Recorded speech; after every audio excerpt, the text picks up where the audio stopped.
No, I don't practice any religion now. I pull from all of them really, and through my research, because I do a lot of research on ancient history, I pretty much dissect what probably is from source, and then take out what's probably man-made.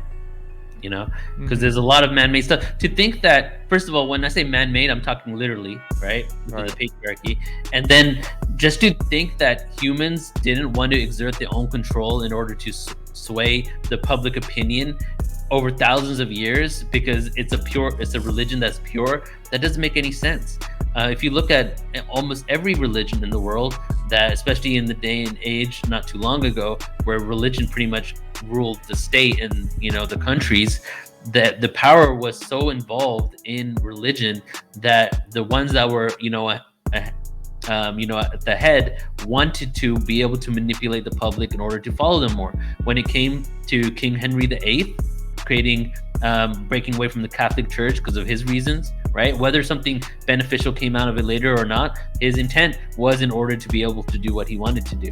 When it came to having to pay penance in order to basically go to God, but now we realize that it's more of a personal relationship with God rather than having to pay money to an institution in order to get to that level, right? So there are many truths in there, and if you look at it from a logical perspective and from a non-triggered perspective and a non-judgmental one, you can immediately pull from there what you think is the truth and what is probably been added by humans. And not only that, it's actually out there what has been added. You can even find out the years it was added. You can even look up King James Bible editions, years. It will give you the person who wrote it, when they wrote it, what they put in. Even the crucifixion story, there's like 2 verses in there that wasn't even there until like 1,000 years after it happened.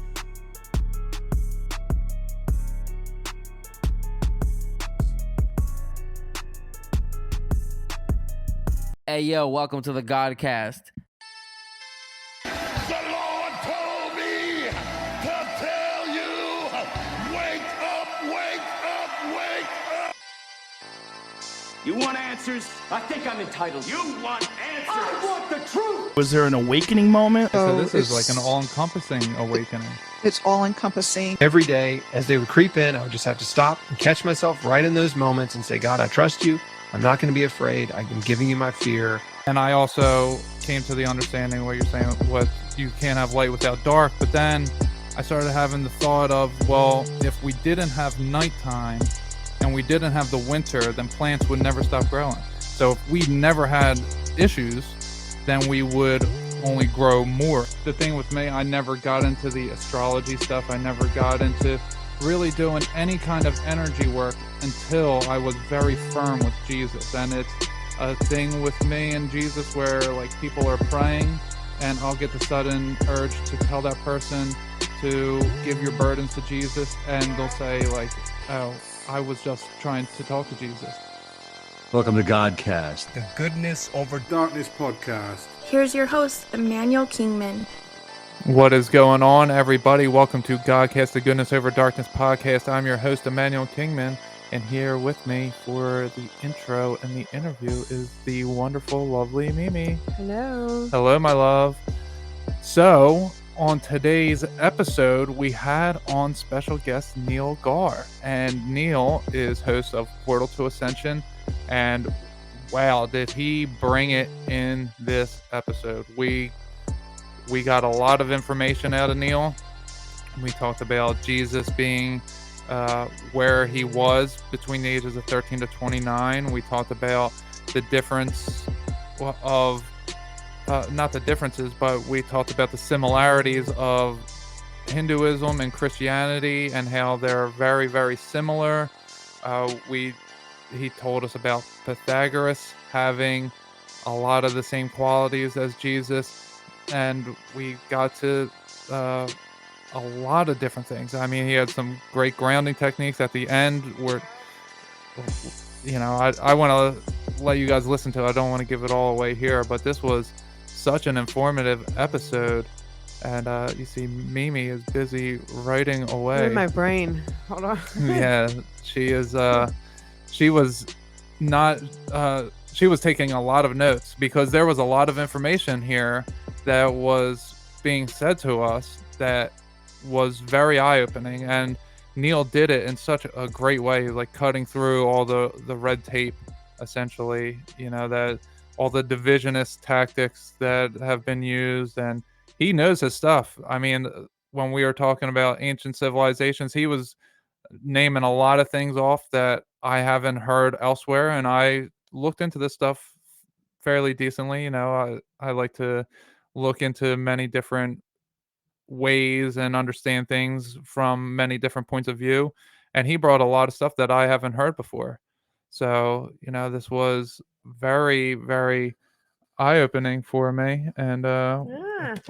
well, I want you to get involved in the intro here. Sorry. We had to do it quick because you're leaving in a minute. Yes, I am. So what was your take on Neil in general? With him bringing forth all this information, did it open your eyes in any way? No, it just kind of confirmed a lot of things for me that I've kept within myself. So that was good. I Okay. like when that happens. I like when thoughts that I've always had, or new thoughts even, are verified, so to speak. Yeah. Yeah, and I mean, it's the portal to ascension, right? So it was like this was a coming together, and especially where I've been in my journey recently is don't divide, don't try to separate yourself from others, try to find common ground. The one phrase that keeps popping up to me is, do you find solidarity within your differences, or do you find division within your similarities? Mhm. And that's a perspective thing. And I think with Neil, we were both looking to find solidarity in our own sense, not necessarily on this conversation. That happened as a byproduct of trying to do what God wants us both to do in our own way.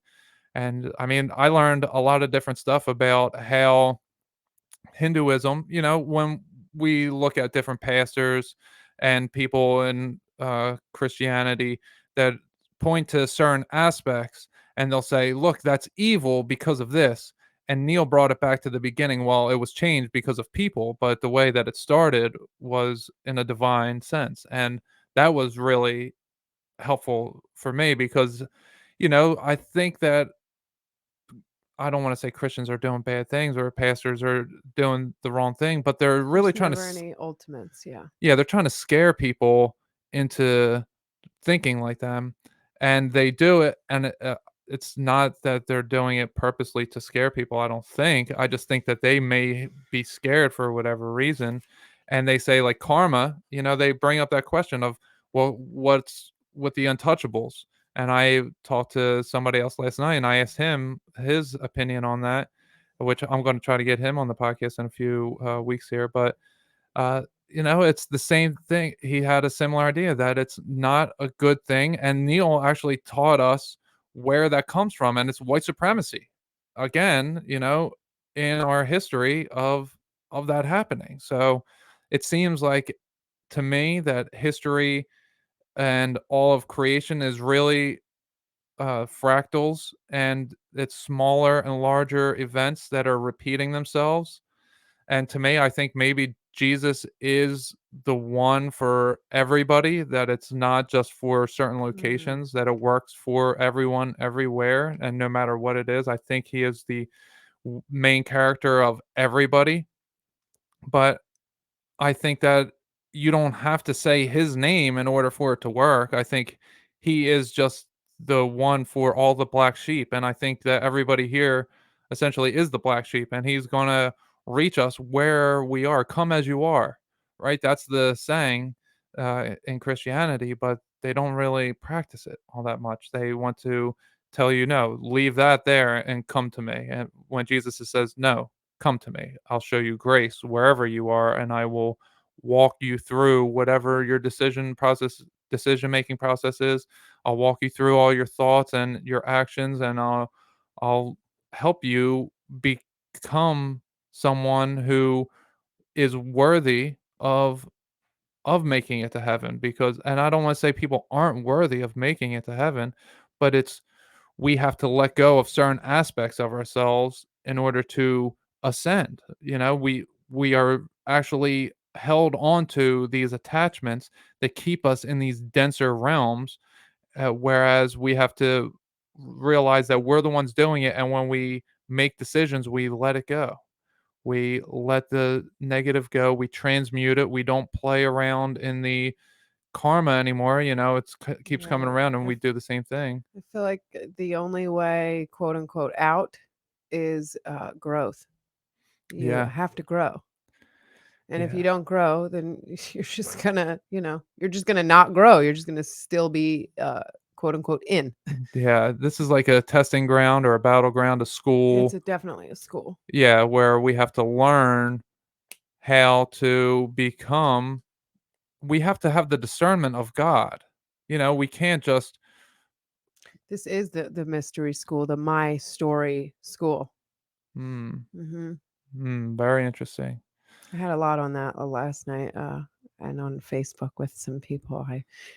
Not that I had an argument, but I had a back and forth a little bit with someone about history, and they were trying to tell me how important it was to learn and be taught history in school, and it's there for us to learn from, and to be able to know things that have happened. And then I had my little comeback of, how do you know that these things actually happened? Is it just because you're Mm, being told they happened?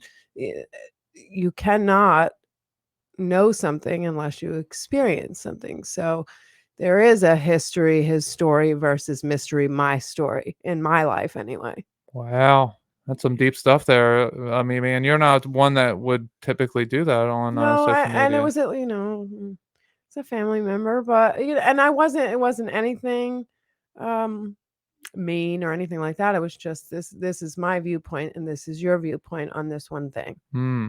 Wow. Very interesting stuff. Yeah, I love how you put that because history is his story. It's the story Mhm. of the victor. And it seems that, I'm obviously white. I've got my ancestry, uh, whatever it's called, ancestry in me or whatever. Mhm. And I'm white all across the board.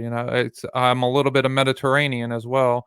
And for some reason, it didn't say that I'm Native American at all, but my father knows that his great grandfather was Native American. So, there's something to that where maybe uh, that doesn't show up for whatever reason. They keep that from us. I'm Yeah, I've part of. never tested mine. I don't think I would want to. Yeah, I was part of a Native American Indigenous church that I joined a few years ago, and they told me that, yeah, it's often happens where people get their DNA taken and that's withheld from them.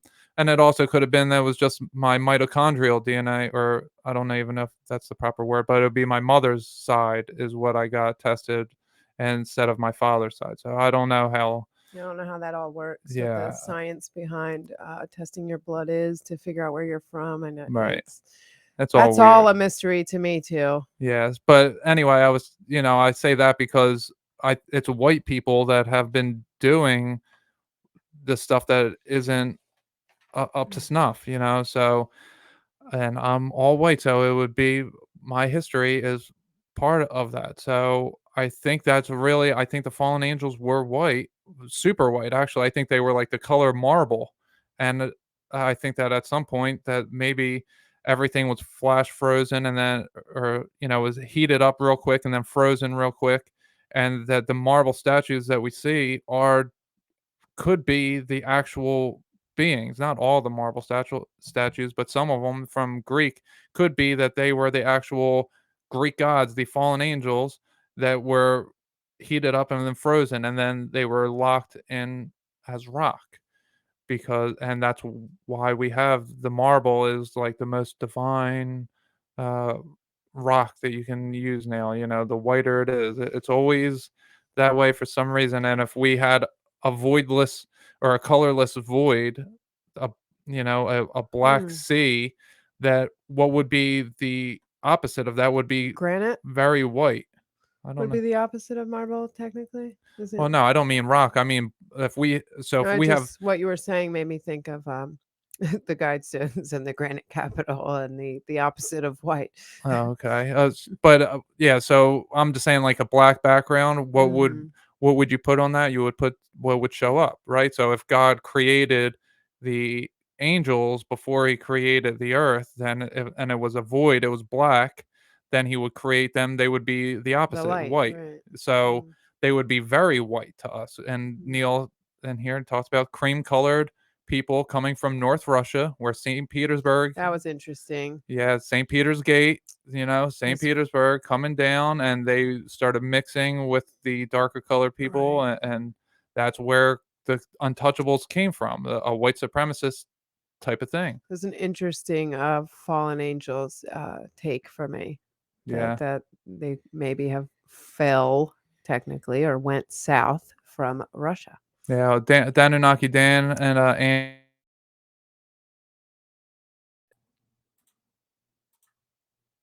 Danunaki Dan and Andy Rouse talk about that in the box saga often. I don't know why my mic keeps being muted by StreamYard here and switching where my mic is. I don't know Depends what's on what happening. we're on to when we're speaking, I guess. Yeah, I'm not sure. It's been happening a lot lately, so it's just a pain. It happened a few times during the episode as well. So I'm not going to be able to edit it out because I didn't write down the times, but you guys will hear it. It's only a few seconds of silence. So anyway, I think that'll do it for this intro. Make sure you check out all of Neil's stuff on YouTube, Portal to Ascension. I'll have the link in the description. I really want you guys to go over there and check out all his stuff because he does a lot of great work. Every day he's putting something out now. He said, for a while now he's been doing that. So I really want you guys to check that out. Make sure you check out my website, emmanuelkingman.com, and you can hit me up for a spiritual baptism. You can hit me up for the mentorship program. You can hit me up just to have some phone conversations and guidance, whereas it is a mentorship program, but it's without being spiritually baptized. It's just talking, because I've been through a lot of difficult things in life, a lot of challenging situations, and I've improved from them. So I know different techniques and different ways, and I can understand you where you are in your journey, and I can help you get out of it in a logical, And if you reasonable need me sense. there, I'm here for you. Yeah, Mimi is also available as I well. have been asked to be present, well, once or twice now. So that's been very good for me, actually. Yeah, and you guys can email me if anyone wants to, just talk to Mimi and not me. Email me and I'll get it to her, and we'll get you guys in touch. So I think that's going to do it. Make sure you stay tuned after the bridge for our wonderful interview with Neil. And without further ado, here is Neil Gaur.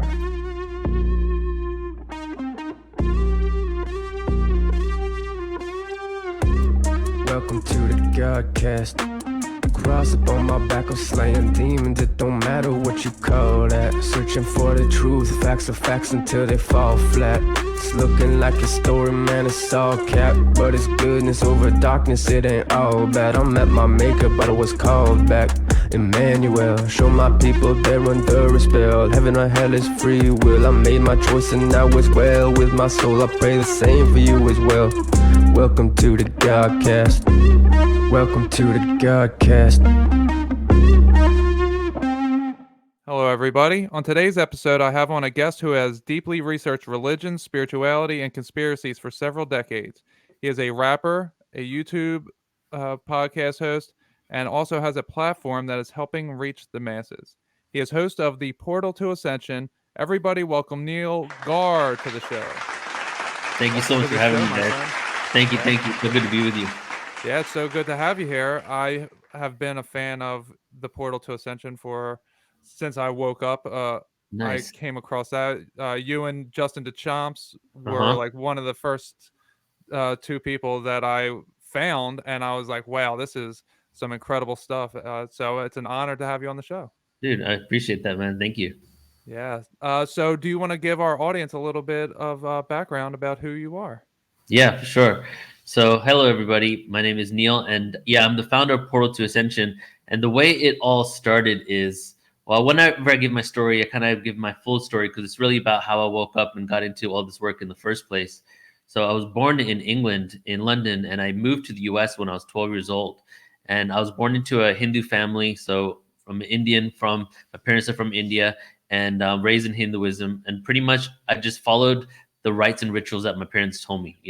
They said, told me what to do, and I just did it. I went to temple at a very young age. I would be singing songs there.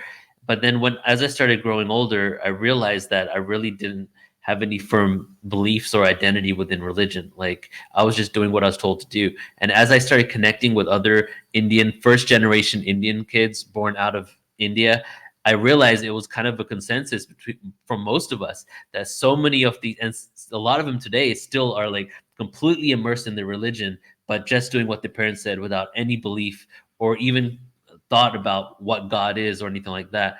So as I started having these thoughts and ideas of like, well, what is religion? Who am I? I was graduating high school at the same time in the year 2000.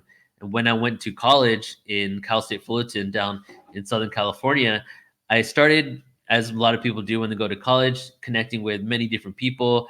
I was already listening to a variety of music, but my music expanded on a whole other level, and started wondering and becoming curious of what is the root of all religion. Like, I was seeing all of this division in the world, and I was diving into a little bit of Christian text here and seeing all these other religions were saying that my way is the only way to God. And I was saying, that's like so interesting that all these religions have so many similar beliefs, but at the same time they're saying this is the only way. What if there are multiple ways? So the first question that came to me when I started all this at like age of 19 in 2001 was, what is the root of all religion? At the same time as I had that thought, I was writing spoken word poetry.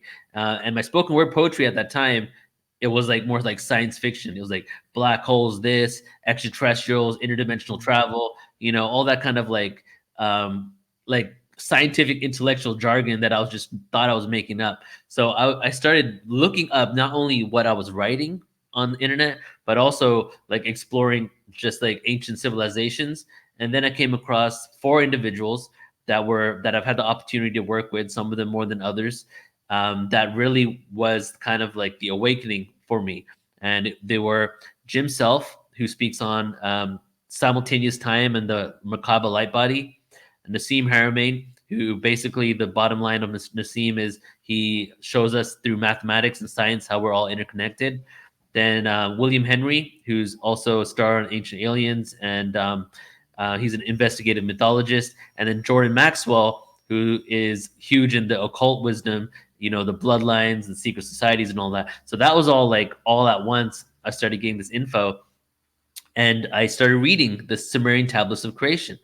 Within the Sumerian Tablets of Creation, I started seeing all these stories that other religions in the world, including Islam, Hinduism, Jainism, Christianity, and beyond, had actually pulled from this original source text and changed the stories and put it in their own religions. So I was slowly getting towards the fact that there was a source code, there was some original text that everybody pulled from. But the smoking gun was that the text that they pulled from also spoke about another planet in our solar system, and that there were extraterrestrials that had visited our planet for quite some time. And a lot of the stories that were taken into other ancient texts, let's just talk about, for example, the Noah story, which comes from the Epic of Gilgamesh, which is the ancient Sumerian scripture. Basically, Gilgamesh was a hybrid extraterrestrial giant that lived on Earth. And Noah's story is the exact same story, but just taken out the ET component of it all. So to me, at this point, it became, well, either you can say all religion in the world is complete BS because it's all coming from this ancient text and they're just changing it up themselves, or maybe there is some sort of cosmic connection to our origins. That's interesting. I think the word religion is a very tricky thing. I think it means more tradition than it does anything to do with spirituality, but we just put it in a context of spirituality. But, I could wash my clothes religiously. I could go play basketball religiously, So it's the way that they word things. It's all word magic, really. And they trick us with things. And it's interesting that you're saying, Gilgamesh was a giant. Could it be as above, so below, that on a larger dimensional scale it was a giant, and or it started with the Sumerians, and then lower dimensionally would be us, and that would be Noah happening simultaneously. I always think of those types of things, especially when we talk giants and the size of things. I think everything has gotten smaller for some reason. Well, and then that goes into many other stories in which, like, you can talk about it metaphorically in like what you're speaking about right now, but then also there are, for example, the Paracas people in Peru, and it looks like, even if you look at the ancient Greek text, let's talk about that. That the giants were the first offspring. No, I'm sorry, the Nephilim were the first offspring of the fallen angels with the gods, and then the giants were the offsprings of the Nephilim with the humans, and then they continued to hybridize until they literally started looking like us. So Yeah. we went from, looking like giants, and then that's the whole connection to the bloodlines of the secret societies, that they Yes. think that they were connected to them originally, but now they walk the planet looking like you and I. Yeah, and I have also come across this, and I get, quote unquote, downloads and meditations and all, and that's what I really got, is that the people who run this realm are the relatives of the Nephilim, of the Yeah. giants, and they couldn't procreate together, so they had to keep hybridizing with humans in order to, and they would get them smaller and smaller, but that's the only way they could reproduce, and why they would have different families that they reproduce with, like famously, I think it's the Goldsmiths and the Mhm. Rothschilds. They always procreate together, and why that would be, is because they couldn't keep the family line going if they didn't do that. Yeah, I agree with that for sure. Yeah, so very interesting stuff that you got here. So the Sumerian tablets. So let's get into that just a little bit. So uh, well, what's your opinion on how old the Earth is? Because I know the Sumerian tablets are about like 6,000 years. Am I Yeah, correct on that? yeah, exactly. Well, you mean like, how old the actual planet has been around for? How No, long has it been around for? civilization. How long has civilization Okay, been yes, here? yes. So I feel that we go through cycles of time, cycles of consciousness. Time is not linear, and linearity is just a construct between the fact that we exist in certain place in relation to our sun, right? So if you even step outside of our planet in a spaceship, and you're now like maybe like a few inches closer to the sun than you were before, now you have your own concept of linear time. Literally, just because of the fact that we are where we are, linear time is what it is. But then in other dimensions, right, as we go higher in dimensions, time becomes more secular until we get to the point that all things exist at once. So ultimately, I feel that everything exists at the exact same moment. However, we exist within a third dimension, which is one dimension of space, two dimensions of time, and the two dimensions of time is beginning and end. And as Very we interesting. ascend, we go into, actually, I'm sorry, we're in the fourth dimension, because the fourth dimension. Let me just take a step back here. Four dimensions: length, width, and height. The fourth dimension is us being lodged within those three dimensions, right? Mm. So it's two dimensions of space, two dimensions of time, beginning and end. As we go to the fifth dimension, we're adding another point of time, beginning, middle, and end. Now we have a triangle, integration point. When we're in this reality, we have the duality, because we have the two polar opposites. So that's the whole concept of, um, you know the secular time component. So now getting back to what you said. So we have the linear time that we see and that we observe because we're within this construct of these dimensions. But then as we expand out, we start looking at ancient civilizations that were around for thousands of years, some of them, and also had some sort of cosmic knowledge, like the Maya, the Greek civilization, India, the Zoroastrians, and even the Kabbalistic text, Kemetic text, which is Egypt. And they talk about secular time, that time goes in cycles that follows the precession of the zodiacs, which is around 26,000 years. And within that, we have evolutions of consciousness and devolutions of consciousness, that we basically go to a higher state of awareness every 13,000 years, and then we take another 13,000 years to devolve. As we evolve, we start having full remembrance. Our bodies start operating on a whole other level. Parts of our brains that are dormant start activating. Our DNA strands, activate as well. There's a whole science behind that and evidence now about the multiple DNA strands that we do have. And but then as we devolve, those elements start, going offline. And the reason why they go offline is because we're in such a dense reality that the frequencies do not support that activation.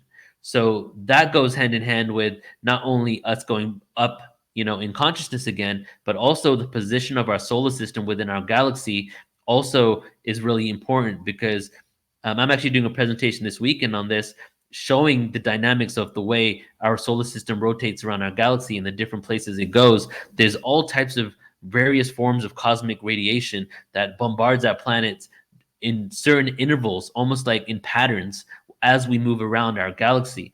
And the theory is that some of that cosmic radiation, as well as what's going on Earth here, actually supports us in remembering and having, activation of consciousness. So now to get back to the original question, which is, how old is civilization? I know I feel there's enough evidence out to show that we've had advanced societies here on Earth for at least the last 26,000 years. Okay, but they say great civilizations only really appeared around around 8,000 years ago, and it looks like there are cataclysms that occur every now and then, almost as if a pattern. Sometimes it's every 6,000 years, but it seems every 13,000 years there's been something that happens on the Earth that almost resets and restarts a whole new civilization. And this isn't even fringe science. This is conventionally accepted that even if you basically if you dug the same distance under the whole of the planet to go back around 13,000 years ago, there's this whole layer of solidified volcanic ash that basically shows that there was probably an asteroid that hit the planet around 13,000 years ago in the Younger Dryas, resetting civilization. Okay, so, and even though that happened, we are still finding evidence of structures that date back that far ago, right? That goes way beyond ancient Sumer, even though there was some sort of cataclysm. So my question is that if there was a great civilization 13,000 years before that, 26,000 years before that, and we're barely able to find and discover the evidence of the one that existed 13,000 years ago, right? That chances are there were other great civilizations that we've been going through this cycle for many, many times, but who knows what kind of cataclysms occurred and how it got buried, if everything was wiped from the planet. There's all types of prophecies that the planet was scorched with fire. So I think it goes back way, way farther. We're only starting to discover it now.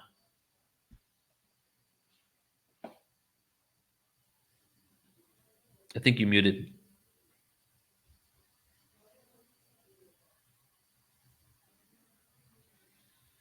I don't know why my microphone just switched on me. I'm sorry about that. But yeah, I think time is also cyclical, that it's not just linear, that there are different cycles that are going on over and over.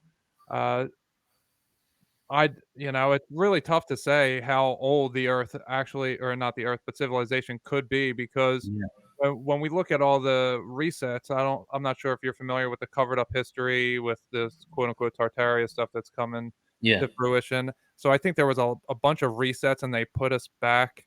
So I think that happened many times. Now that really throws things off, because we could do archaeological digs that say 5 resets happened and they were each 200 years.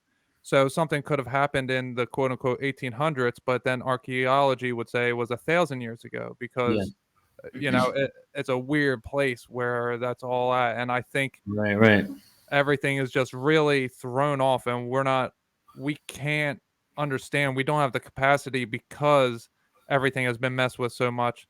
We don't have the capacity to understand how everything actually operates. Yeah, and the thing with archaeological digs and carbon dating is you can only carbon date organic matter, right? Mm-hmm. So if they're finding stone structures, you can pretty much say whatever about those. And if you find stone structures that are really, really old, and then you find a piece of papyrus in there, or a piece of a shipwreck that's wood, you can just say, oh, well, it's as old as this piece of thing that we found in there, but that doesn't mean that was the original person that was in there. Mm-hmm. And a great example is Egypt. Some people think that the Sphinx, for example, well, it's actually pretty much a given now through geological studies, and Robert Schoch, who we work with, came out with all of this, that the Sphinx is definitely at least 13,000 years old, which is around 11,000 BC. However, the main piece of evidence that we're looking at is the fact that the Sphinx was facing the constellation of Leo when Leo was the predominant, zodiac in the night sky. So Leo was actually also in the same exact position 26,000 years before 13,000 years ago. Right. So which makes some people think, like Billy Carson, he believes it's 36,000 years old, even older than that. So it's all really speculation at this point. Maybe one day we'll get some evidence that comes out, but it definitely goes back way further than we've been told. Yeah, and I recently just saw, I don't know if it was a meme or something I came across that said, what if it's actually not supposed to be a lion, but it's actually the face of a man like Aquarius and the body of a lion like Leo, and it's just saying every 13,000 years, because Mhm. on the astrological signs you have Leo on one side, Aquarius on the other, so it would always be that alternating thing, which is interesting. Which then maybe it doesn't go back 36,000 years. Maybe it's only the 26,000 years. So it's a lot of interesting stuff that has been happening on this planet. So I wanted Exactly. to get into a little bit of Jesus not in the Bible. His age 13 to 29. It's not in there, and Yeah. people like to make assumptions as to what he was doing. As far as Christianity, they really try to ignore that part for whatever reason. For me, I'm a truth seeker. I really want to understand what was going on. I think that the Bible is a very special book, and it's numerology, it's literal, it's astrology, it's anatomical, it's so many different things all Mhm. happening at once. If you change the spacing of the letters in Hebrew, then you can make whole new sentences that make it a completely different thing at times. So I really want to ask you, because I know that you've done all this type of research. What is going on with Jesus from the ages of 13 to 29? Well, first, there's a few different, people that have come out with information on this. One of which you might have heard of, which is the Urantia book. Have you heard of this book? Yes, I actually have that, and Justin Deschamps is Yeah, the one that recommended it. Yeah. he's big into it too. So that's pretty mind blowing, right? That basically he spent some time in India and he was a teacher to a child there, and probably spent some time with Buddhist monks as well. So during his last years, there's actually a book that was found in India about his last years as well, separate from the Urantia book, and they even had a name for him over there. So to me, it's pretty much a given that he had explored the world, maybe not just India, but if he was an enlightened being like we believe him to be, to feel that he would just stay in one area and not want to explore the world and get and not only teach the world his message, but also learn from the experiences that people are having, would kind of be ignorant. Why would he just want to basically stay in that one area when he has the opportunity to explore? Plus, the Silk Road in his day and age was actually in its heyday, right? So the connection from where he was to India wasn't a hard thing to basically do. Many people did it. Sages, prophets. There was a huge sharing of wisdom there. Even ancient Indian practices, for example, the rosary bead actually comes from the mala bead. Oh, So wow. many of the traditions that Christians ended up using was actually, not found in India, not founded in India, discovered there, but definitely was utilized in India as well. So I think that he was definitely over there. Even so much so that if you look at Gnostic Christianity, right, Gnosticism, that pretty much everything that was before 325 AD, before Constantine came and did his thing and had the Council of Nicaea, it's almost like a combination of Buddhism and Christianity as we currently know it. And there was also the Book of Love. There was the Book of Reincarnation. His resurrection represented the reincarnated and the infinite soul. So many of these elements were then taken out from Constantine. So to me, there's more evidence to suggest that he definitely had connection to this other religion. That was one of the first things that really stood out to me too when I was waking up, is realizing the similarities from Christianity and to Hinduism, because I was born and raised in England, and I celebrated Christmas, and I had a belief in Jesus, but not religious belief, just knew he existed. I watched the King of Kings growing up as a Hindu kid, and we was watch like Jesus movies during Christmas and all that, and it was just common for me. But then if you look at but would a Christian do that for Hinduism? And the main reason they would not do that is because Christianity says that fundamental Christianity, that Jesus is the only way to be saved. Whereas Hinduism says in their Rig Veda, there are many pathways to the same destination. And that's a direct quote for why there are so many different spiritual traditions on the planet. Different traditions need to come from different people. Plus, the reason why many Hindus accept Christ as existing is because he's spoken about in their text as a prophet that was going to basically come down to earth again. Some Christians, fight against Hinduism and religions that came out of India because they think that they're monotheistic, and then monotheism has nothing to do with pagan religions.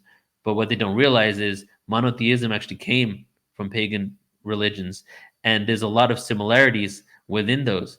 That Hindu people would not even consider themselves pagan, because most Hindus, if they know the actual scriptures, would tell you that it's a monotheistic religion. There's only one God, and it's Brahman. Brahman is the universal consciousness of all that is. And then every other being is one of two things: a literal extraterrestrial fragmentation of source, or a metaphoric personification of that one being. That's their true original text from the Vedic knowledge. But then what happened over this devolution of consciousness, because Hinduism was around for like thousands of years, so as it devolved, it became very ritualistic. And as it became ritualistic, they started making and personifying all these beings as individual entities rather than what they really represented. So that was kind of the separation from it all. I feel that Buddha and also Jesus went and dissected the truths from it all and tried to resurrect the original information, which was, the basic messages. We're all interconnected. We're all one. And the number one message of all that definitely is in the East: the kingdom of heaven is within you, Very interesting stuff. Yeah. So when I look at what was going on before Jesus was here, there was obviously something happening. And I don't think that everybody was just earthbound when they died. I don't think that, because when we say that Jesus created the way, I think he created the way for those who were lost. That was something they could latch on to. That he said, "I'm here for the sinners. I'm not here for the righteous. I'm here for those who are lost." And I think that there's a whole lot of different things that were going on, and like you said, with personifying things, I think that's what really has happened in Catholicism in a major way, in that these angels and saints that they're praying to, it's essentially the same idea. So I see Catholicism as really the Christian version of Hinduism in that sense. Like maybe I don't want to say modernized, but something to that effect, that they've kind of did it, and then they say, no, you guys are wrong because you use other words than us. And it's really the same thing. So I do have a question. I thought Vishnu was the creator god. I thought Krishna was the son of Vishnu. So obviously I'm wrong on that. Could you inform us on that a little bit? Okay, so Brahman is source, all that is, the one God, right? Vishnu, Shiva, and Brahma. Brahman and Brahma are two different people, right? Okay. Vishnu, Shiva, and Brahma are all the Trinity. Here we go again. Now we got the Trinity in Hinduism, okay? The Father, the Son, and the Holy Ghost. Vishnu, Shiva, and Brahma. So they are actually incarnations of Brahman, which is the all-creating Father universe. Okay. Shiva was the only immortal one. So Vishnu and Brahma were actually able to, they had long lives, but they were able to be killed. So Shiva was so immortal that there was a poison that came down to earth, right? And this poison basically filled all the waters, and people were dying from it. And Shiva went and did his magic spell and basically sucked out all the poison from the waters. It was blue in color, and he drank it, and then he became blue. That's why he's blue. And so in Hindi, Sanskrit, the term for blue is Neil, my name, Neil, right? And the name for blue throat is Neil Kant. All right, Neil Kant. Kant is throat. My first name and middle name is Neil Kant. So Wow. my name is Shiva's name. But check this out. Neil Kant actually represents the poison was the influx of DMT into the waters. Okay, so this is how. So Neil Kant means blue throat, which actually means DMT. And then because he drank that, that's how his third eye opened, and he became fully enlightened and created yoga and became the first yogi. That's the whole story of it all. Wow. So that's how he became blue. Are you familiar with our ancient cultures not having blue except for Yes. different parts of India and Egypt? And it's Yes. only like 200 and some years old. It's very strange. Yeah, I know, man. Actually, I've done some research on that. And I want to put a whole presentation on that because it's some amazing information there. Yeah. Mhm. Wow. This So- is. Go ahead. I was gonna just because you asked another question, I didn't finish. You said, "Is Krishna the son of Vishnu?" No, Krishna is a reincarnation of Vishnu. Okay, and Krishna was born to a virgin mother, was known as a carpenter, was called a savior by all of his people. Right? Was had a spear put in his side when he died. Right? And there's another like 6 different things that are the exact same story as the Christ story. And they even have almost the same name, Krishna and Christ. Yeah. Very okay. So so with that, a lot of Christians will say that this was this was a mockery of what was to come. That they'll say that fallen angels essentially knew, or Satan knew the story of what was to come, and that they played this out because they didn't want to face punishment. So then they tried changing their way, and in doing that, they presented a false god as if he was God before God actually came down. What's your take on that? Do you think Jesus is uh, not the creator, that Jesus is just an avatar, or that him and Krishna were essentially above the rest of us, and that they came down at different times for different reasons in different parts of the world? Yeah, the latter part. I definitely think that there came down different times for different parts of the world, for different cultures that needed them. You throw a Krishna with his, setting with his Indian culture into Jerusalem is probably not going to work out. And in India, there's been a lot of prophets. So since they track their religion back for sure to at least around, let's say, the Vedic days of 5000 BC, right? That's like 6,000 years, and it was probably orally done for at least 2 to 3,000 years before that. So maybe because the Indus Valley civilization, there was oral tradition, and a lot of these scriptures come from there, and that existed at the same time as Mesopotamia and Sumer, right? So it'd been around for quite some time, and during that time many prophets had come down to the earth, and the prophets would come down when humanity needed them the most. And if you study the cycles of time, which every ancient culture talks about, but ancient India actually happens to have a graph with the dates on it, you can see the different shifts in the ages and the cycles that we're going through, from the dark ages to whatever age. And at the end and beginning of every age, an avatar incarnates. And at the beginning of at the very close to the beginning of the Kali Yuga, which was the dark ages that we're in, we had all these incarnations from Pythagoras, because I'll tell you in a second how his story mirrors Jesus, and I have a graph here, so I'll go over it if you want me to. But to Jesus, to Buddha existing, to many other avatars that come down on the planet, and it's basically humanity's consciousness was at such a level that they needed an influx of awareness, and these beings come down in order to provide it to them. Some places more than others. India was really benefited of the fact that the Himalayas basically held them all in this one area without being able to be fully invaded for thousands of years. And because of that, they were protected from a lot of cycles of time and cataclysms and catastrophes and even invasions until technology increased to a level where they were able to do that. So their spirituality grew, but the spirituality grew so much that it became all these other religions. The amount of religions that came from Vedic text and Hinduism, I mean, probably hundreds. and all these different sects and gurus. You can go to Rishikesh and there'll be like 300 gurus there right now because they're all trying to sell you on their level of awareness.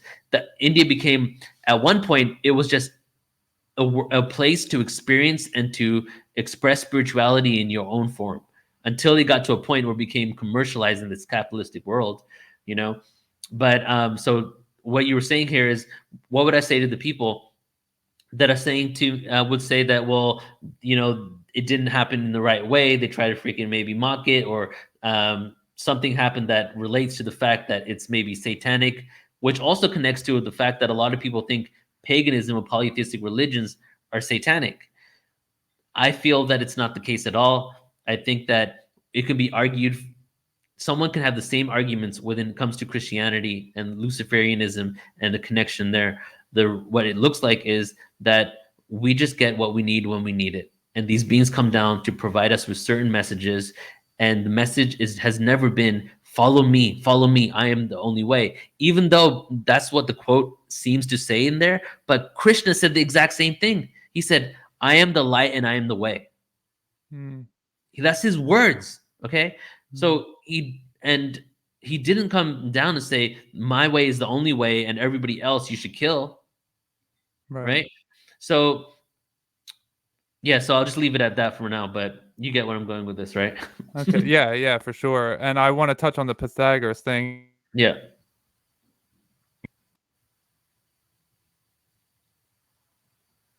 You muted again. Yeah, sorry. I don't know why my mic keeps on muting. This is it's getting annoying now. StreamYard keeps doing this to me. But anyway, so I want to get to the Pythagoras thing in a moment, but it's very interesting because, yeah, like you said, Jesus doesn't say he's the only way. He says, I am the way, I'm the truth, I'm the life.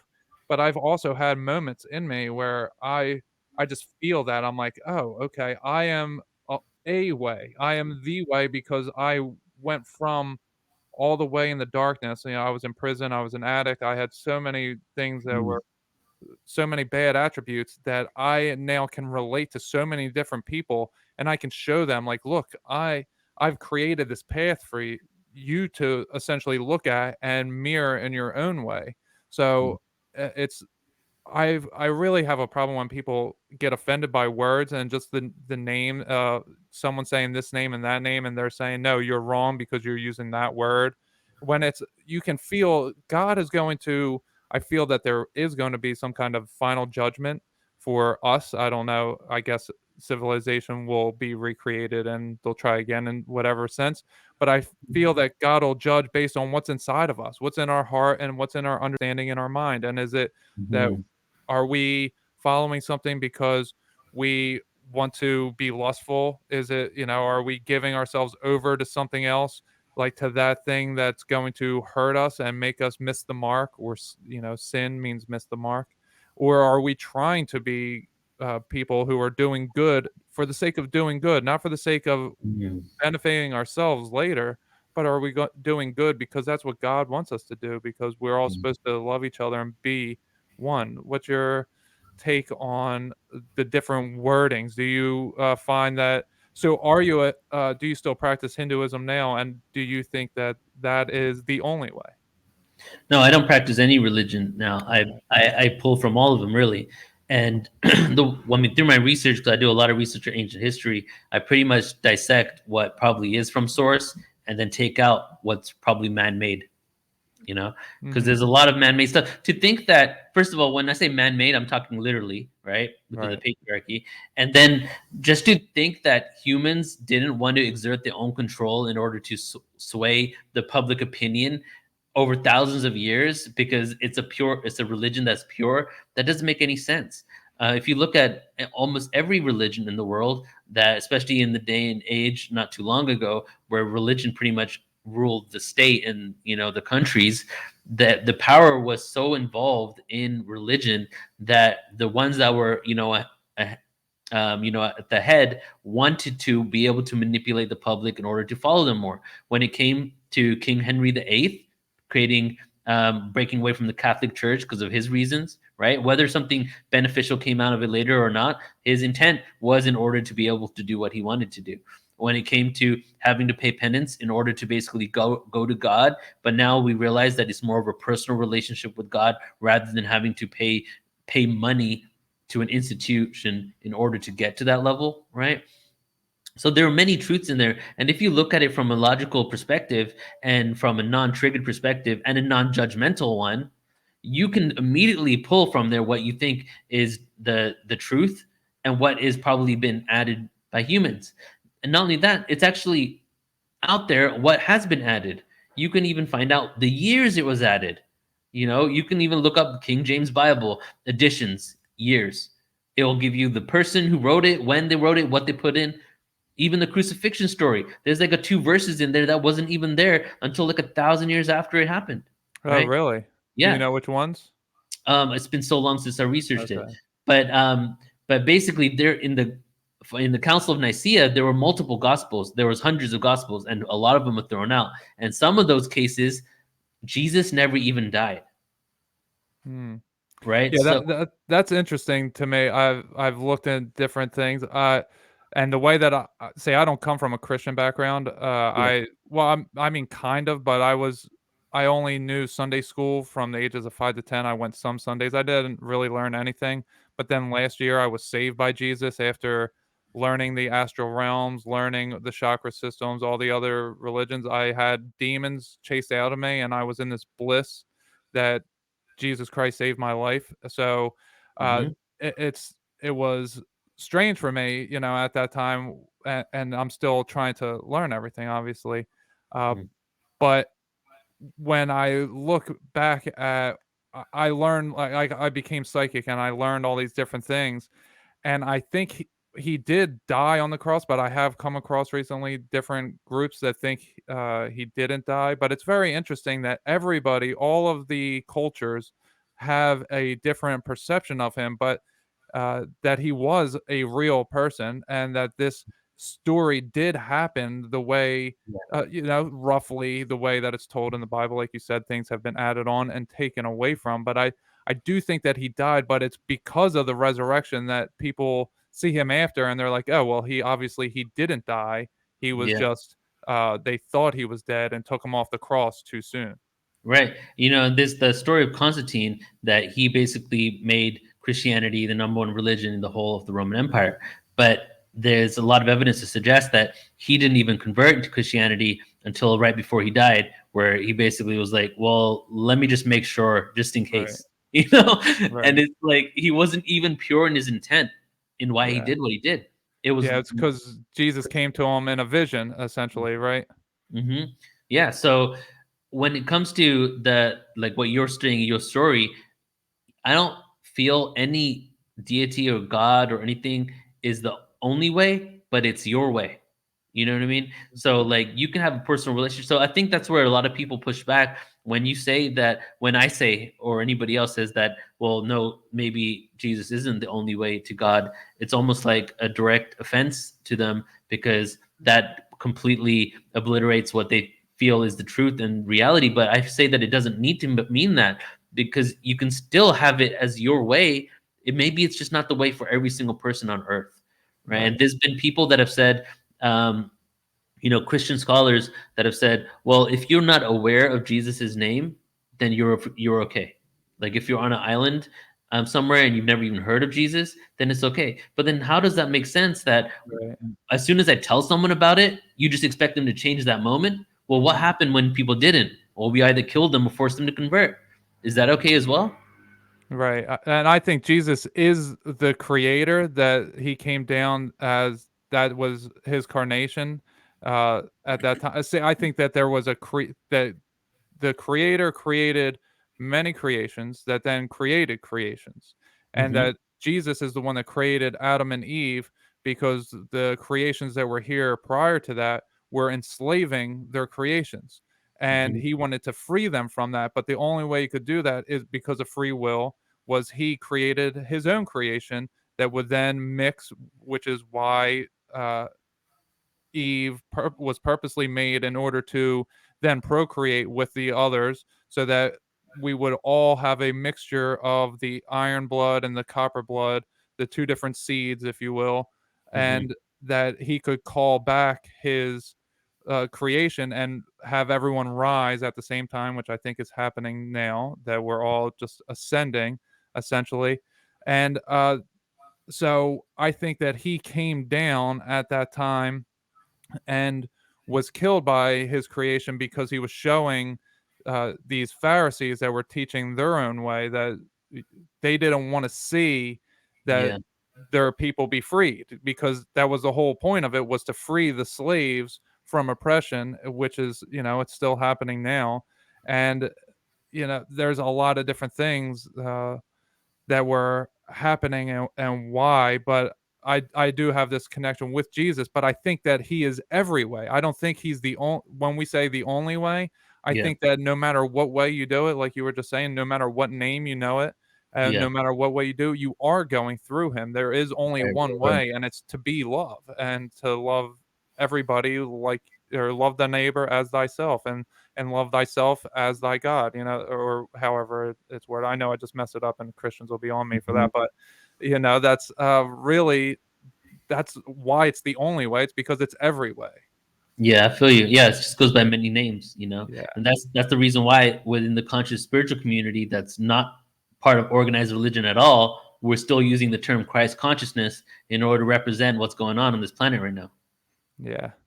Yeah, Mhm. for sure. And there's so many different cultures and civilizations all over the place, that there's uh, many different ways that people can be reached.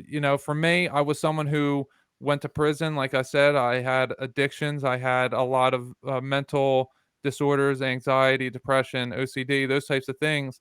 And I would not have stepped in a church. I wouldn't be Yeah. saved in that way. I wouldn't have gone to a mosque. I wouldn't have gone to a temple of any religion.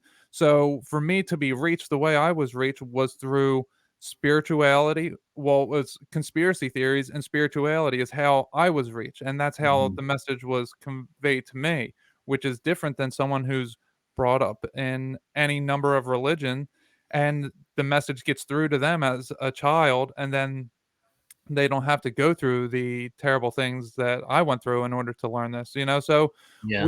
there's so many different options, because we're a full spectrum of color, and Exactly. rather than, we're not a hive mind. And it bothers me when people want to force us into a box, into a hive mind.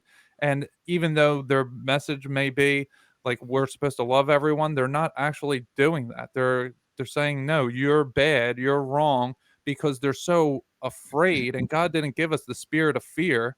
Yeah, Yeah. I've been coming across Proverbs 3:5 is really something I've been understanding more and more, is that we can't do this on our own understandings. We have to trust in our God. We have to give our faith to God, that, okay, God saved me this way. I know he can save someone else in their way. And if I'm wrong right now, I feel that he'll lead me to the right way. And if they're wrong right now, he'll lead them to the right way. I have faith that I don't have to do that. I don't have to spend my time making division, that I have to spend my time trying to find the similarities, and bringing unity to all of Yeah. us, and that God's going to bring us all together.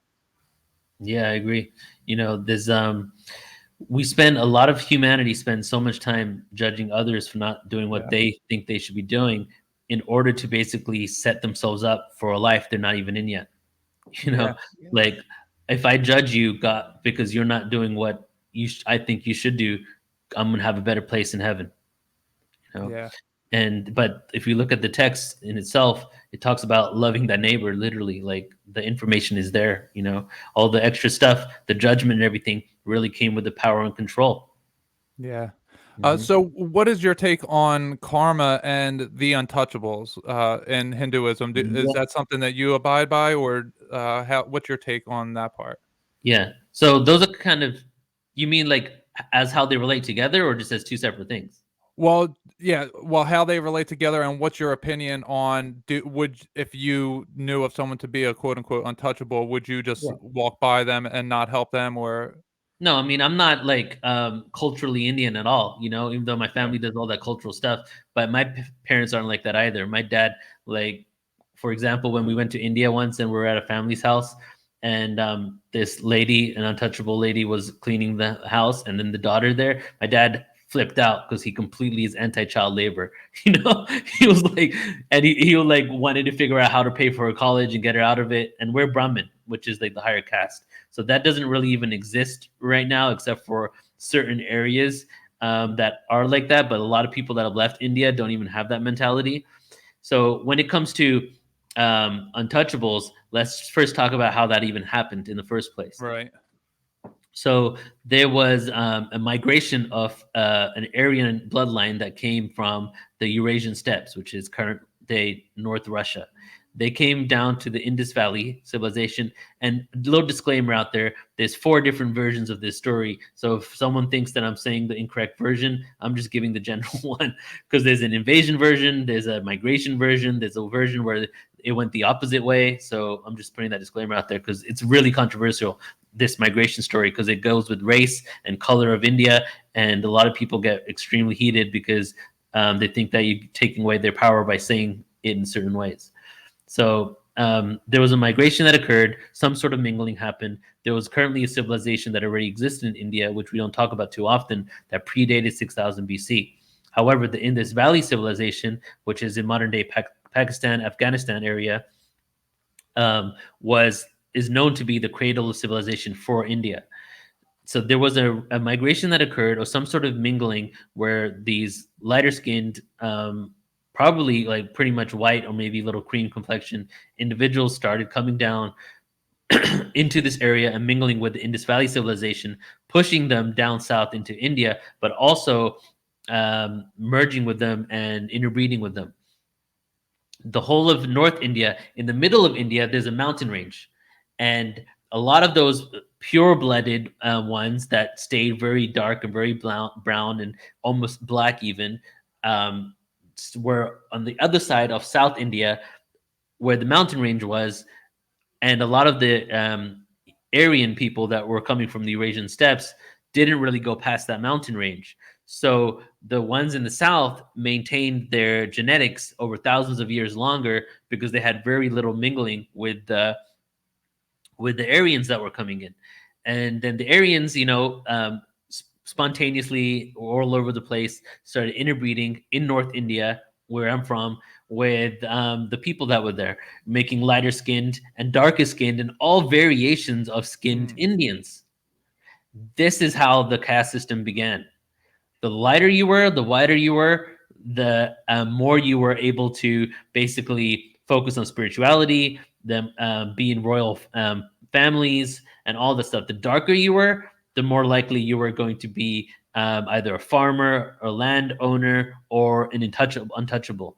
Wow. After a couple of thousand years, we get the system that we currently have now. However, it wasn't as bad as it wasn't like bad or terrible until the British came in and solidified the caste system even more so on a hardcore level in order to do what the West does best: divide and conquer.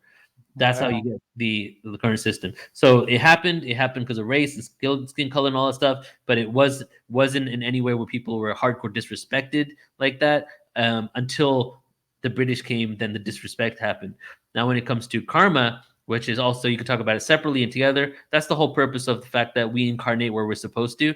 And I don't think incarnating as an untouchable is because you have bad karma. I think life is about experiencing, and I've probably been all types of things, from a peasant to a king to whatever, Mm-hmm. So yeah, that's kind of just my little take on it. Okay, that's very interesting. I haven't heard it fully explained like that, so I really like that. And it seems like it was white supremacy happening. It happens everywhere. For whatever reason, it happens in Mexico right now. That all the leaders, they seem to be lighter skinned, and it even happens in the black community today in America, where people who are lighter skinned, they feel that they're better than the darker skinned. Yeah. It's a very strange thing, and to me, I think that, the way that I understand it is the story is that the fallen angels, they came down, and this was what was going on in the World's Fairs, that they were showing different size skulls and measured and said, look, these people are are down here, and the white people have the best skull, and it's up here, and it's always been white supremacy. And Mhm. it's not that, Mimi and I here are white supremacists, or that even our parents or anything, but it was that's how it began, that these fallen angels, I don't know that they were all white. I think that they made up the spectrum, but that these specific ones were white that came down, and they started telling everyone they were better than everybody else because they had abilities, because they came from a higher dimensional plane. Where do you think that these Aryans came from? Do you think that they were fallen angels essentially, or do you have any other idea?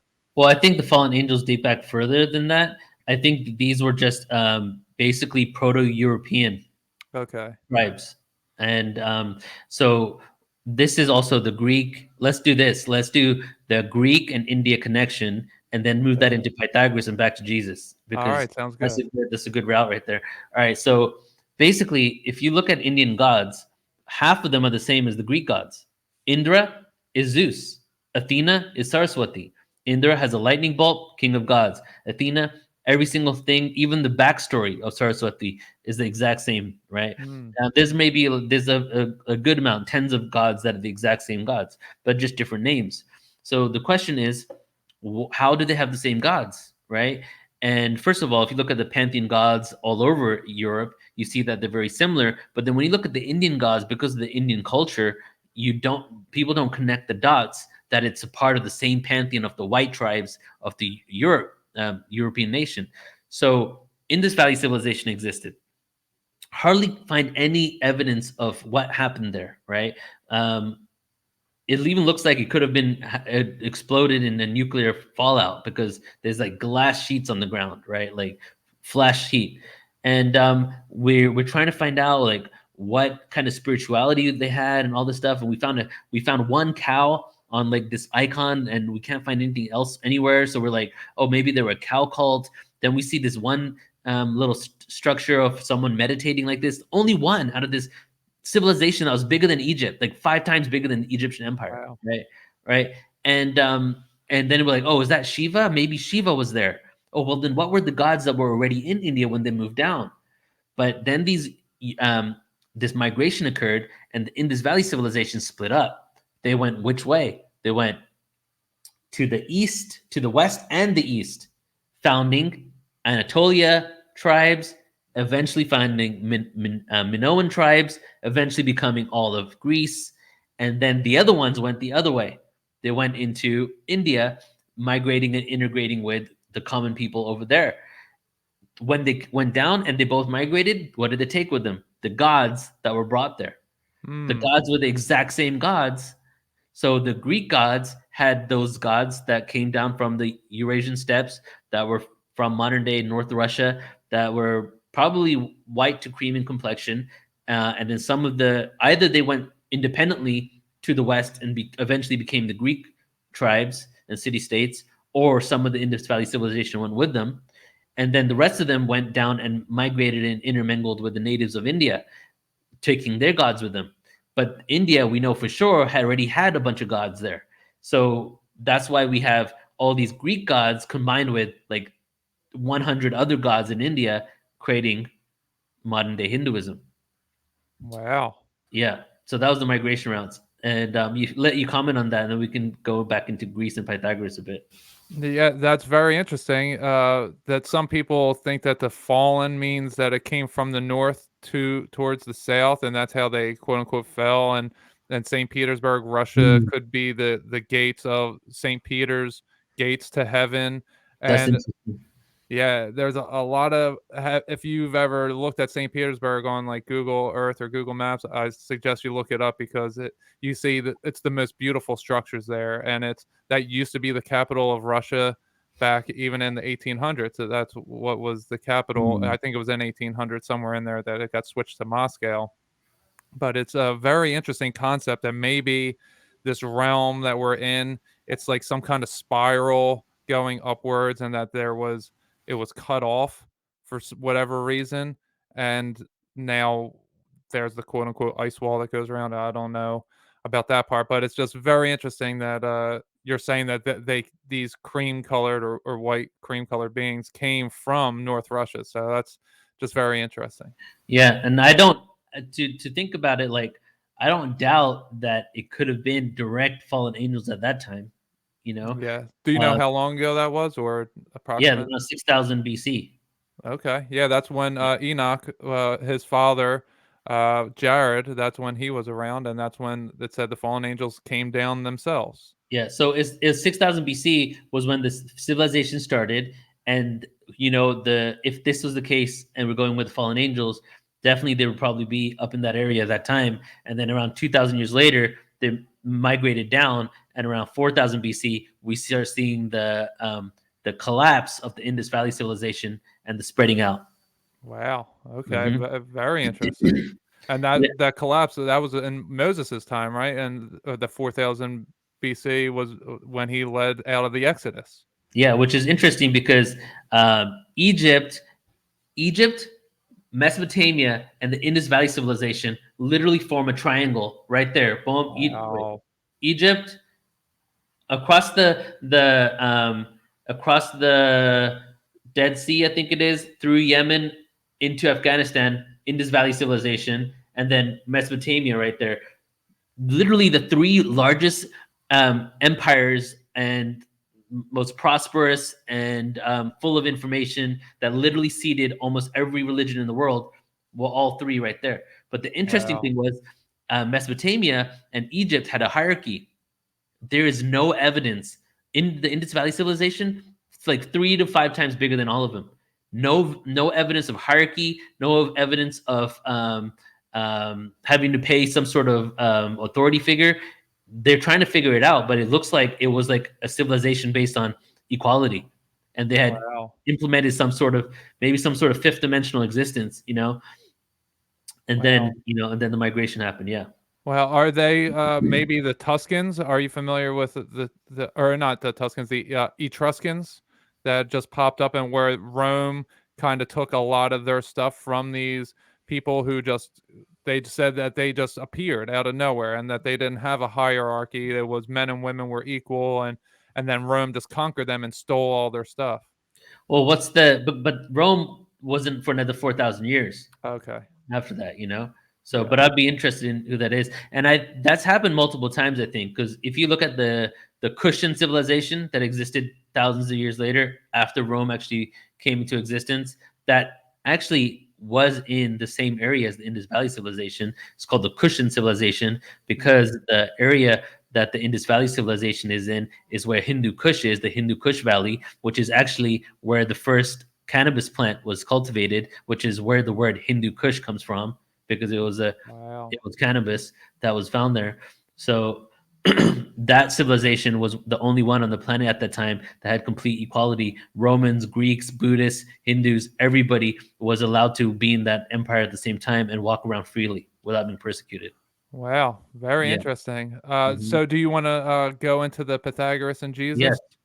So I spent the last 6 months doing a lot of research on Pythagoras, and I just did a presentation for a few hundred people on it a couple of weeks ago called The Truth, the Life, and Times of Pythagoras, in which my mind was completely blown. First of all, I'll say a couple of things before I go into the Jesus stuff. Pythagoras knew that he was incarnated on Earth at least 4 other times. He knew what his incarnations were, and he knew details about it. He was one of the first vegetarians in Greece. He believed that that through mathematics and harmonics, you can find through mathematics and music, you can find God. That mathematics and music was God, and God was a harmony that we need to cultivate within us. And through understanding numbers and numerology, and his numerology literally became the numerology in the Bible. Right, I have 3 slides on all of the numerology that he came up with that is the biblical numerology. Was also taken by the Masons, the 33 degrees, and all that stuff is all his information. So as I was doing this presentation, I was reading about his life, and I was just like, wait a second, this just sounds too much like Jesus. And then I started looking up if anybody had ever done anything on, Pythagoras and Jesus's similarities. And I literally found a post from 420 atheists on Facebook from 2005 or something, saying like just with 3 things about the similarities. I'm like, wow, no one's really gone deep into it. So I decided to spend a day just trying to figure out all of them, and I'm going to go through them right here, right now. Some of them anyway. Okay, and I say so. Yeshua, right? Pythagoras' life and the life of Jesus have too many coincidences not to be mentioned. Both were known as the Son of God or the Sun God himself, the God himself incarnated. Both had followers that were like apostles that went to spread their knowledge around. The acoustematikoi and the mathematikoi were the 2 orders of the Pythagoreans. The acoustematikoi were the ones that follow the aesthetic lifestyle. The aesthetic lifestyle meaning no sex, no bad thoughts, in meditation all the time, worshiping, spiritual life, and the mathematikoi that were allowed to give in the secrets of what God is through the numerology and through the harmonics that he'd cultivated.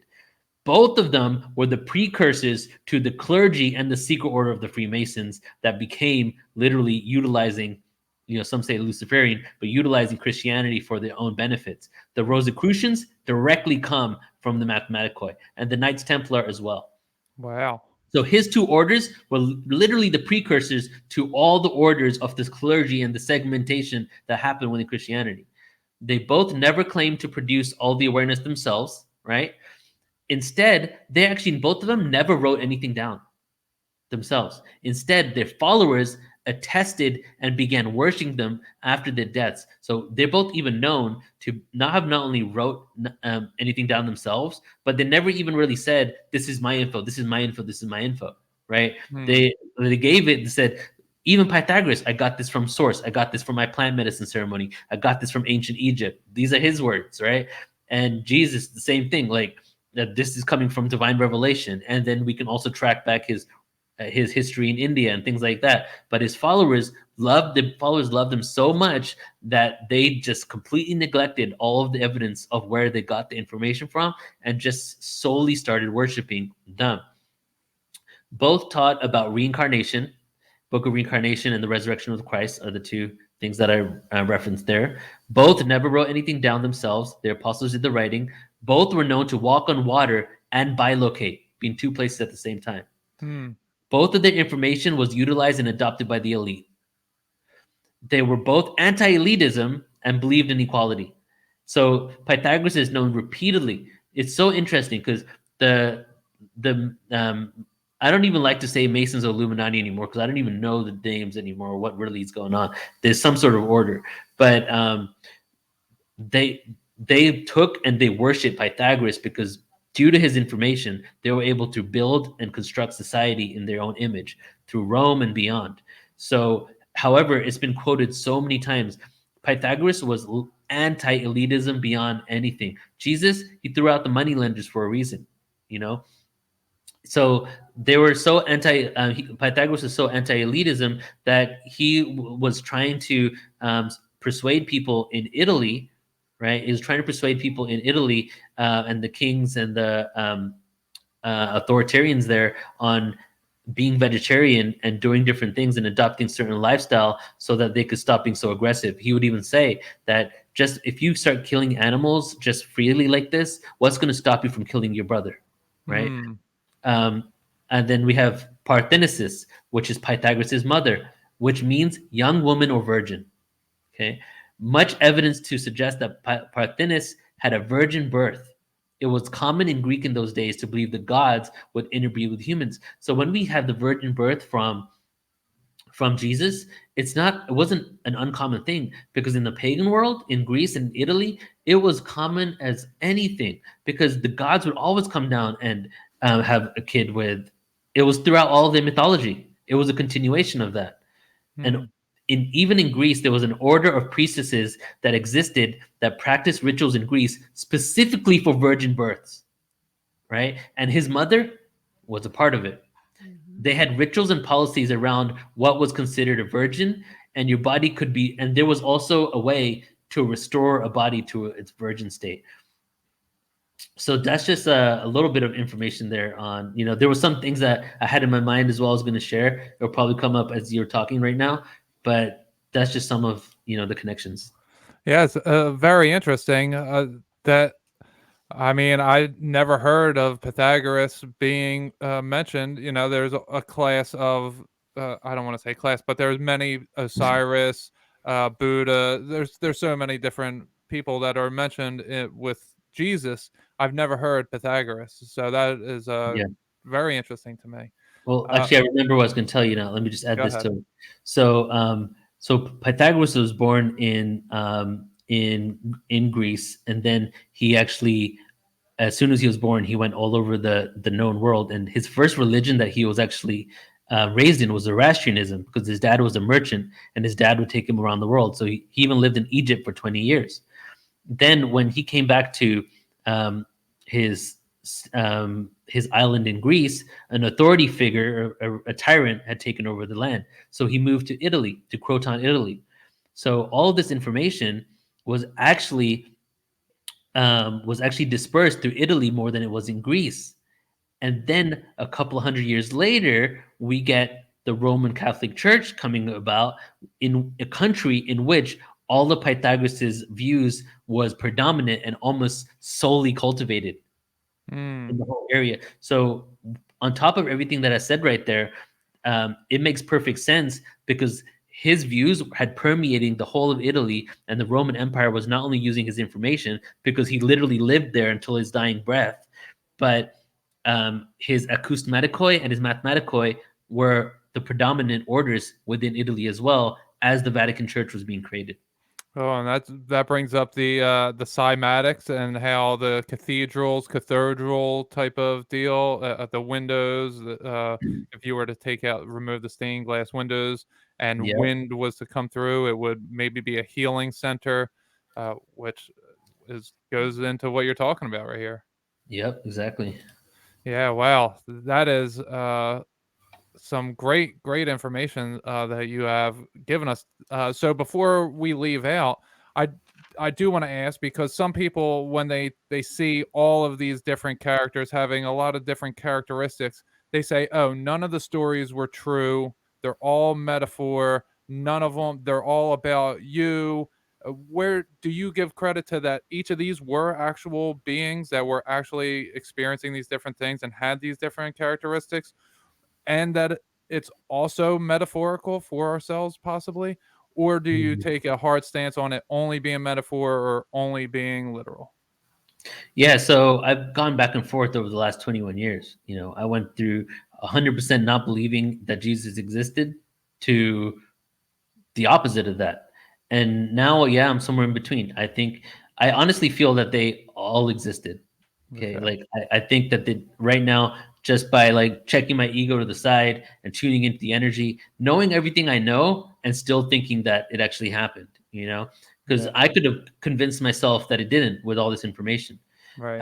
But I do think that a lot of stories were shared, right, and passed along, and a lot of things were added, so we don't have complete clarity of what happened where. But then also, it seems like there is a cosmic recipe, if you will, that keeps happening in a certain way, and maybe that has something to do with bringing in specific avatars. When it comes to virgin births, when it comes to certain types of upbringings and things like that. But yeah, just to get back to it, it's definitely a metaphor, because all of these beings are teaching us how to be like them. Right.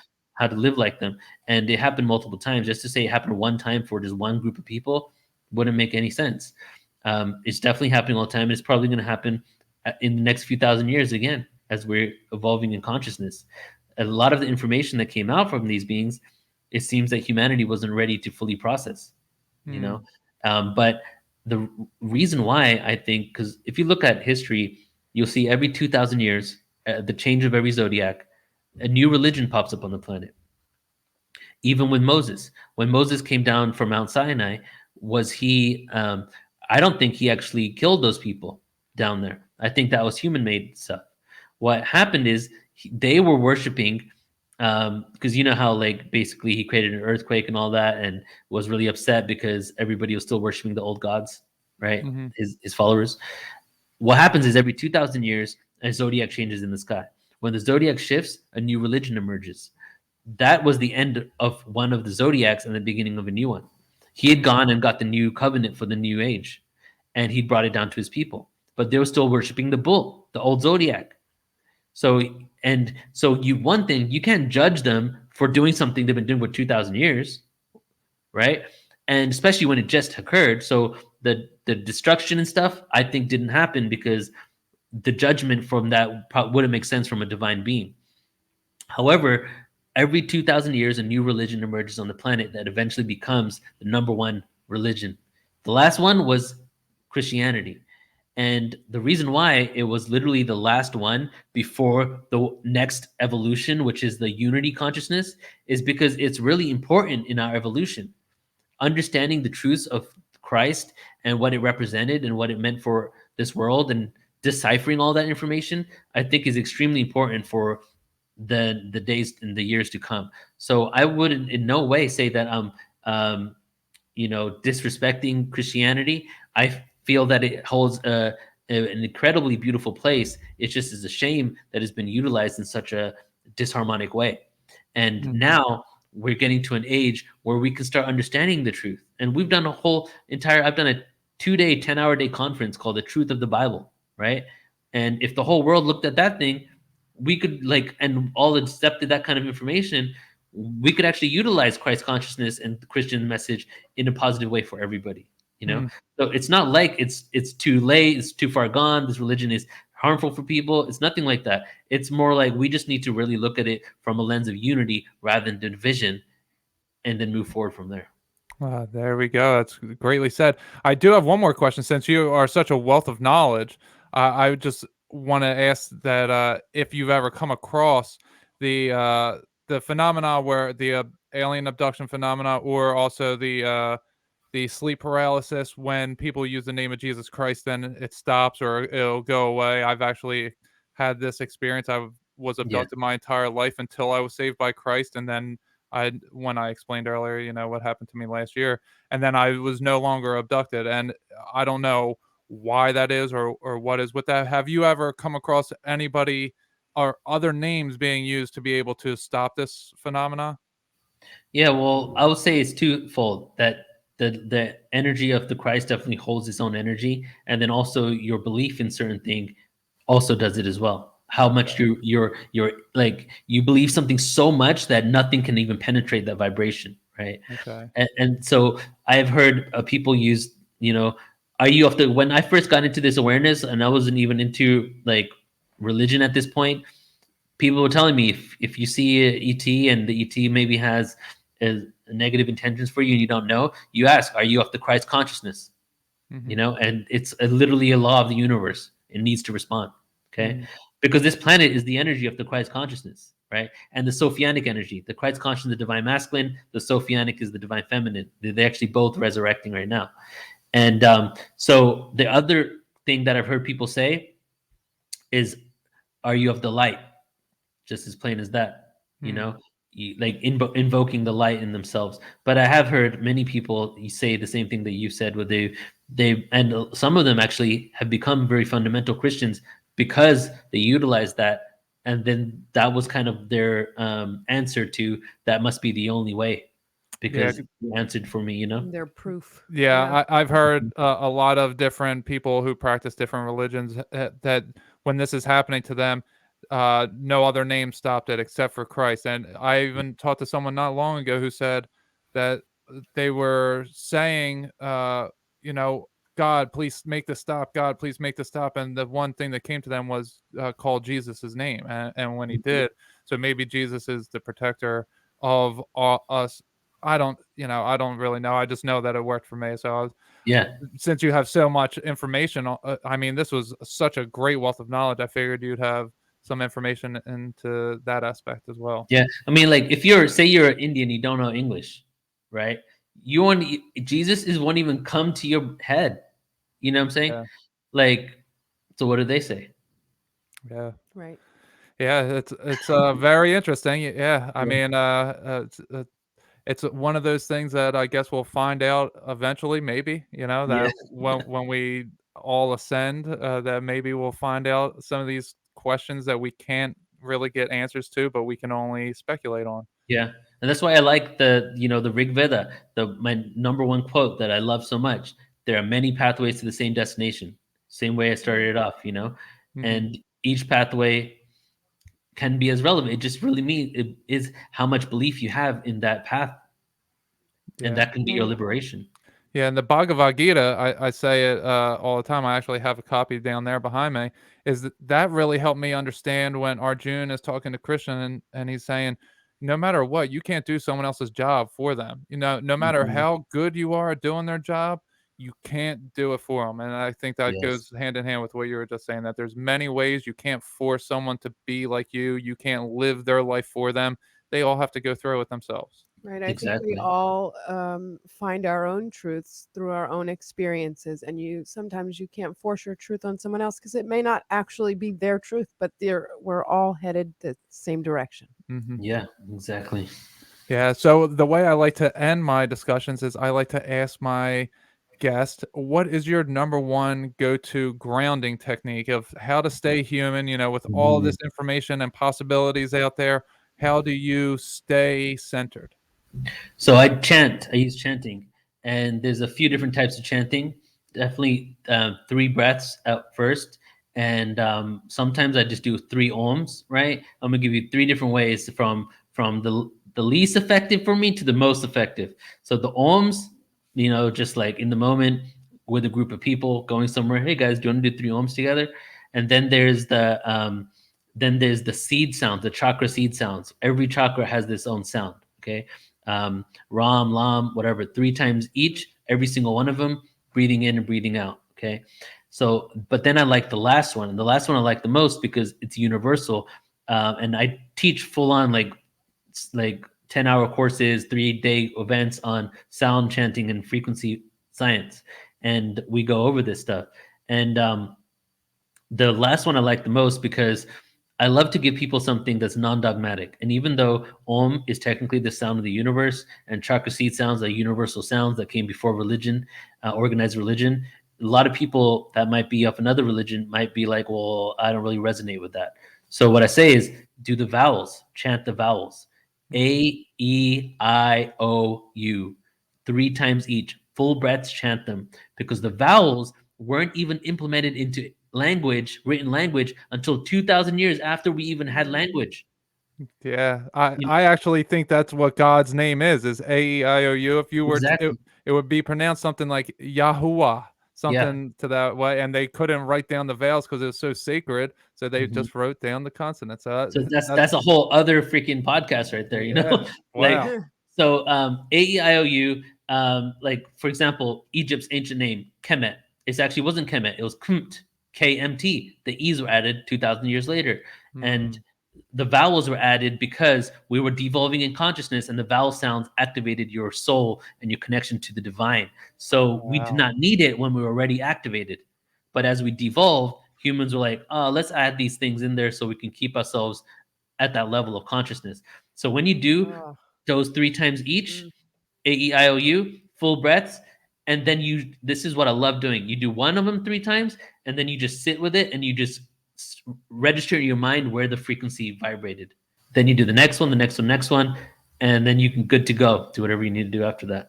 Wow. Wow. That Mhm. is, you have some great information here, Neil. You are very studied. Where can the people find you? Sure, yeah. You can find me at portaltoascension.org. Sign up there. I've curated over 10,000 hours of presentations with definitely over 3,000 speakers.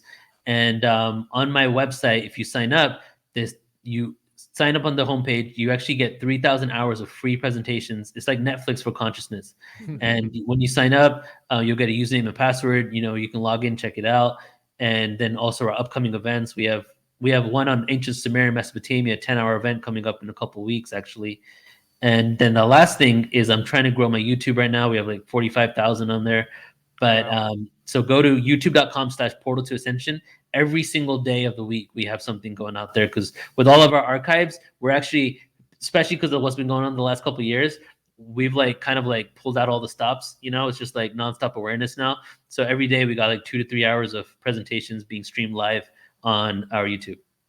All right, everybody, really suggest you go check out all that stuff because, like I said in the beginning, Neil was Portal to Ascension was one of those things that I first got linked up with in conjunction with Edge of Wonder. So it was like I had those two great things going on right away, and it really helped me get to understand everything I understand. So I want to thank you so much for coming on, Neil. This was a great conversation. Thank you guys. Appreciate it. Yeah, Thank and you. we'll say goodbye to our audience. Goodbye, everybody. We'll talk.